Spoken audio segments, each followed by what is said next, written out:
নমস্কার সবাইকে। আজকে আমি করে নেব কাঁঠালের দানার একটা রেসিপি। তা কাঁঠাল তো সবাই খান, কিন্তু কাঁঠালের থেকে বেশি প্রিয় কিন্তু আমার এই কাঁঠালের দানা।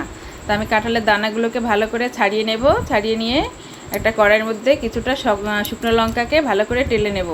তো শুকনো লঙ্কাগুলোকে ভালো করে ভেজে এবার ওই কড়াইয়ের মধ্যে কিছুটা জল দিয়ে কাঁঠালের দানাগুলোকে একটু নুন দিয়ে 10 থেকে 15 মিনিট ভালো করে একদম সেদ্ধ করে নেব, যত অবধি আমার ভালো করে দানাটা নরম হয়ে সেদ্ধ হয়ে আসছে।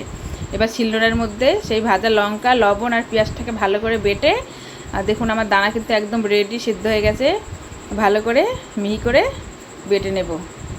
তা একদম রেডি আমার কাঁঠালের দানা বাটা। এবার ভালো করে সবগুলোকে একসাথে হাত দিয়ে সেই মশলাটার সাথে মেখে নেব।